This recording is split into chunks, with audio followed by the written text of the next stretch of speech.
Maksudnya air di mana ya? Air, pengaruh istilah, tapi mahal berarti jualnya ya. Bab 2345 Pria yang perhatian dan baik. Li Fugui berbalik dan memandang Ye Kang berpura-pura penasaran, dan berkata sambil tersenyum, "Gali lubang, untuk apa kamu menggali lubang?" Ye Kang berkata tanpa basa-basi, "Bukankah kamu sudah mengatakannya itu tadi? Orang-orang di depanmu ini akan berada di sini nanti, tidak ada yang tersisa. Itu berarti mereka semua akan mati di sini. Jika kita tidak menggali lubang sekarang, bukankah itu akan menunda kita pergi mencari tempat makan?" Mendengar ini, Li Fugui memarahi dengan marah. "Apa yang kamu bicarakan omong kosong? Saya bilang mereka semua akan mati di sini, dan saya tidak bilang saya tidak akan merawat mereka." "Gali lubang? Apakah perlu menggali lubang?" Ye Kang baru saja sadar dan berkata sambil tertawa. "Haha, kataku bos, kamu pasti tidak bisa melakukan hal kejam seperti itu. Tapi coba aku lihat, kamu lebih baik membiarkan orang-orang ini mati di sini." Li Fugui menghela nafas dan berkata, "Oh, aku juga ingin mereka mati di sini. Tapi masalahnya, bagaimana aku akan menjelaskannya kepada adik iparmu setelah mereka mati? Dan aku telah berjanji pada adik iparmu bahwa tidak ada yang akan terluka atau terluka dalam kejadian ini." Ye Kang menyeringai dan berkata, "Bos, kamu tahu bagaimana menjadi perhatian. Pantas saja kita punya begitu banyak saudara ipar perempuan." Li Fugui memutar matanya lebar-lebar pada Ye Kang. Pada saat yang sama, kerumunan yang bertarung di depan mereka kini terdiam. Kerabat ini, seperti yang diharapkan Li Fugui, tanpa kecuali, mereka semua jatuh ke dalam genangan darah. Li Fugui melangkah maju perlahan. Ketika dia hendak mengambil tindakan, dia memberitahu Ye Kang terlebih dahulu, "Suruh semua anak buahmu berbalik." Ye Kang segera mengangguk dan berteriak pada budaknya, "Apa yang kamu lihat? Berbaliklah." Satu demi satu, Li Fugui mengedarkan vitalitas dalam tubuhnya, dan vitalitas tersebut menyebar seperti cahaya Buddha, menyinari orang-orang yang jatuh ke tanah. Ye Kang setengah membuka mulutnya. Dia tidak berani memikirkan sudah berapa lama sejak terakhir kali dia bertemu Li Fugui. Tapi sekarang Li Fugui sudah sekuat dia sekarang. Terkejut, Ye Kang dengan cepat mengulurkan tangannya dan menutup mulutnya. Dia menahan napas. Jangan berani bersuara. Adapun Li Fugui, yang anggun seperti dewa, setelah melihat orang-orang yang tergeletak di tanah di sekitarnya perlahan-lahan terbangun, dia perlahan membuka mulutnya dan berkata dengan keras, "Kalian, tolong dengarkan aku sekarang. Mulai sekarang, siapapun jika Anda berani memprovokasi Yanzi lagi, saya jamin Anda akan mati tanpa tempat pemakaman. Selain itu, karena Anda telah mengalami beberapa bencana hari ini, saya akan memberi Anda masing-masing 500.000 yuan sebagai modal untuk bisnis Anda.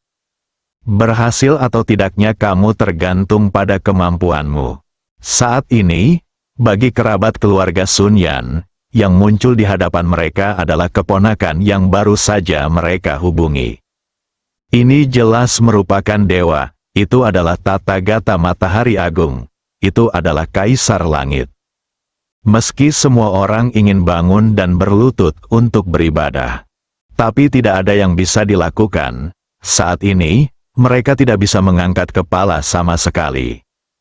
Dia hanya bisa berbaring di tanah dan berlama-lama seperti anjing. Li Fugui melihat ekspresi penyesalan di mata orang-orang di depannya. Sudut mulutnya terangkat ke atas. Kemudian dia dengan santai mengeluarkan sebotol cairan induk Black Spirit yang dia bawa dan dengan lembut menuangkannya ke dalam mulut semua orang. Selesaikan ini, Li Fugui mendapatkan kembali kekuatannya. Lalu dia berkata terus terang kepada Ye Kang, yang berdiri di sampingnya dengan bingung, "Terima kasih atas kerja kerasmu kali ini. Setelah aku pergi, aku akan mengambil 1,5 juta dari 300 juta milikmu dan memberikannya masing-masing 500.000. Bayar kembali. Ya, jika mereka berani datang ke kota Jiangnan untuk menimbulkan masalah bagi adik iparmu lain kali, jangan sopan kepada mereka. Gali saja lubang dan kubur mereka hidup-hidup. Ye Kang buru-buru mengangguk, ketika dia sadar, Li Fugui sudah tiba di sebelah mobil tempat Sun Yan duduk. Saat dia melihat Li Fugui hendak masuk ke dalam mobil, dia buru-buru bertanya pada Li Fugui, "Bos, apakah kamu sekarang? Apakah kamu sudah menjadi abadi sekarang?" Li Fugui tersenyum santai dan berkata, "Saya adalah bulu ayam. Bagaimana saya bisa menjadi abadi dengan begitu mudah?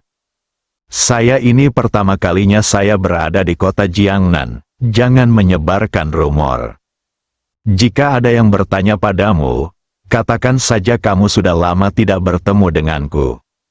Meskipun Ye Kang tidak tahu mengapa Li Fugui memberitahunya ini, namun kekagumannya pada Li Fugui bahkan lebih dalam.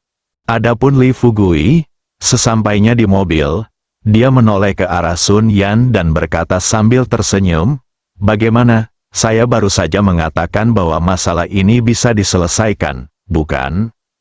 Bangkit dari tanah dan berlutut, matanya penuh rasa terima kasih kepada kerabat yang terus bersujud di tengah-tengah venue, dan dia mau tidak mau membuka tangannya dan memeluk Li Fugui dalam pelukannya. Mari kita bicara tentang 6 sekte besar. Kecuali sekte Beidou, setelah 5 sekte besar lainnya memperoleh formula cairan spiritual untuk mengolah ramuan di desa Xiaoxi, mereka kembali ke sekte masing-masing tanpa henti dan mulai menginstruksikan murid-muridnya untuk mengolah tanah dan bersiap untuk mengolah ramuan tersebut. Bahkan, beberapa master sekte sudah mulai memiliki fantasi yang menyanjung. Selama mereka berhasil mengolah ramuan seperti Li Fugui, maka di masa depan, mereka dapat sepenuhnya mundur dari jajaran 6 sekte besar, tanpa dibatasi oleh sekte manapun, dan semakin berkembang dan berkembang. Namun, mimpinya penuh, tapi kenyataannya kurus. Para pemimpin sekte sangat percaya diri dan mengikuti proses budidaya ramuan di desa Xiaoxi, menabur bahan obat dan kemudian menyebarkan cairan spiritual, berharap bahan obat tersebut akan tumbuh dengan cepat dan berubah menjadi ramuan dalam waktu singkat. Tidak butuh waktu lama, kenyataan menamparkan mereka dengan keras. 2 bulan budidaya, mereka akan memanen tanaman obat mujarab yang pertama. Akibatnya, setelah mereka menggali bahan obat dan melihat produk jadinya, para pemimpin sekte ini tidak bisa tenang sama sekali. Mereka tidak menyangka akan mati. 9 dari 10 ramuan dalam mimpi ternyata adalah bahan obat biasa. Merupakan suatu keajaiban bisa menggali 3 atau 5 tumbuhan spiritual dari 1 hektar ladang pengobatan. Hanya dalam beberapa hari, setelah 5 sekte besar berkomunikasi satu sama lain. Pemimpin sekte dari 5 sekte besar ini sangat marah, sehingga mereka semua bergegas ke sekte Beidou untuk meminta penjelasan. Menurut pendapat mereka, alasan mengapa dia tidak berhasil mungkin karena sekte Beidou diam-diam menimbulkan masalah. Di samping itu, ada hal lain yang sulit mereka terima. Ini karena mereka sangat ingin membudidayakan ramuan tersebut, yang menyebabkan sekte Beidou memanen lebih banyak ramuan selama sebulan penuh. Namun, ketika kepala dari 5 sekte besar bergegas ke istana Beidou dengan penuh amarah dan melihat Kui Piao, mereka tidak menyangka bahwa Kui Piao menjadi jauh lebih tua dari sebelumnya setelah tidak bertemu dengannya selama 2 bulan. Semua orang bertukar salam sederhana. Fumo Yuanzong, yang memiliki temperamen buruk, adalah orang pertama yang berbicara. "Tuan Kui Piao, apakah Anda berlatih terlalu banyak karena Anda memiliki terlalu banyak ramuan? Atau apakah Anda khawatir seperti ini karena Anda takut kami akan datang untuk bertanya untuk penjelasannya?" "Saya pikir 2 poin ini, bukan?" Kui Piao bertanya. Penuh penghinaan, Dia tahu bahwa Li Fugui jelas bukan orang yang baik. Dia telah memberitahu para pemimpin sekte lainnya sebelumnya bahwa jika mereka ingin mengendalikan ramuan dunia, mereka harus bersatu dan sepenuhnya melenyapkan momok Li Fugui. Bab 2346, berantakan, tapi saya tidak mengharapkannya. Ini benar-benar menutup telinga terhadap kata-katanya. Tidak apa-apa sekarang, sudah lebih dari 2 bulan sejak segelnya dibuka. Dia mengira semua orang di depannya mengetahuinya. Tetapi sekarang sepertinya orang-orang bodoh ini tidak tahu apa-apa tentang hal itu. Pikirkan ini, Kui Piao mengertakkan gigi bajanya. Dia tiba-tiba berdiri, menatap kelima master sekte di depannya dan bertanya dengan keras, "Izinkan saya bertanya, tahukah Anda bahwa segel desa Xiaoxi telah rusak?" Belakangan ini, mereka memusatkan hampir seluruh perhatian mereka pada budidaya ramuan. Bagaimana Anda masih bersedia untuk kembali dan mengurus urusan desa Xiaoxi? Menurut pendapat mereka, jika ramuan itu bisa dibudidayakan di wilayah mereka, jelas tidak penting apakah desa Xiaoxi atau tidak. Saya hanya tidak berharap nasib mempermainkan orang. Pada akhirnya, hanya saja mereka gagal mengolah ramuan di wilayah mereka sendiri. Sekarang, hal itu justru menyebabkan segel desa Xiaoxi rusak. Tepat ketika beberapa pemimpin sekte dalam keadaan linglung, Kui Piao terus berkata dengan dingin, "Dasar bodoh, saya sudah mengatakan betapa pentingnya desa Xiaoxi bagi kita. Jika kita ingin mengendalikan sumber daya obat mujarab dunia, pertama-tama kita harus menyingkirkan momok Li Fugui. Selesai." Sudah lama sekali, selain sekte Beidou kita yang bertarung dengan Li Fugui, bukankah kamu hanya berdiri dan menyaksikan kegembiraannya? Jepit jarimu dan hitung dengan cermat. Berapa banyak tetua dan wali yang telah kita hilangkan untuk menghadapi Li Fugui? Berapa banyak tetua dan wali yang telah kita hilangkan untuk menghadapi Li Fugui? Sampai hari ini, kamu tidak kehilangan apapun. Mereka bahkan tidak tahu bahwa segel desa Xiaoxi telah dibuka. Ramuan itu belum diolah. Menurutmu tidak ada yang salah dengan metodemu? Sebaliknya, kamu datang ke sekte Beidou kami untuk mengumpulkan pasukan untuk menuduh kami. Apakah itu berarti sekte Beidou kami, di matamu, adalah begitu mudah untuk ditindas? Kui Piao benar-benar marah. Kemarahan yang tertahan di dalam hatinya telah dilepaskan sepenuhnya pada saat ini. Setelah mendengar kata-kata ini, semua pemimpin sekte hadir. Mereka semua ketakutan, karena mereka tahu persis apa artinya jika segelnya dibuka. Saya pikir akan memakan waktu setidaknya 1,5 tahun bagi Li Fugui untuk membuka segelnya. Jangankan mengumpulkan 3 senjata sakti utama, kalaupun ingin mencari salah satunya akan sangat sulit. Mendadak, anak ini sangat cepat. Hanya dalam beberapa bulan, 3 senjata ajaib utama ditemukan. Dia benar-benar membuka segelnya tanpa mereka sadari. Kekuatan bertarung semacam ini sungguh menakutkan. Terkejut, Meng Xian segera tenang, dan dia dengan cepat menghela nafas kepada semua orang. Saya pikir lebih baik semua orang berhenti marah, karena keadaan sudah menjadi seperti ini. Saya pikir 6 sekte utama kita harus bekerja sama dan mencoba segala cara untuk menghadapinya. Li Fu mahal. Fumo Yuanzong, yang baru saja marah, memaksakan senyum tipis dan melangkah maju dan berkata terus terang kepada Kui Piao, "Saudara Kui Piao, jangan marah. Bukankah ini hanya untuk melindungi 6 sekte utama? Statusnya di dunia seni bela diri kuno. Sekarang Li Fugui telah membuka segelnya. Kita harus mengerahkan seluruh pemikiran kita untuk menangani Li Fugui. Pada saat ini, 6 sekte utama kita harus bersatu menjadi satu." Tianxi Xuanming juga tersenyum. Meng Xian benar.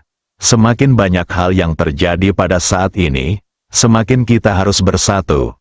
Saudara Kui Piao, Seperti yang Anda katakan sebelumnya, Sekte Beidou Anda telah bertarung beberapa kali dengan Li Fugui. Saya pikir Anda pasti telah mengumpulkan banyak pengalaman selama pertempuran dengan Li Fugui. Akan menjadikanmu Sekte Beidou sebagai pemimpin dari 6 sekte utama kami. Kamu dapat memimpin kami untuk menyerang desa Xiaoxi dan membunuh Li Fugui terlebih dahulu. Kui Piao bukanlah orang bodoh, ingin pergi jauh-jauh. Berapa kali Sekte Beidou mereka menjadi yang pertama menonjol? Berapa banyak dari 7 tetua yang tersisa sekarang? Jika dia benar-benar terpilih sebagai pemimpin 6 sekte besar kali ini, maka Sekte Beidou pasti akan menanggung beban terbesar dalam pertempuran berikutnya. Efektivitas tempur Li Fugui terlihat jelas bagi semua orang.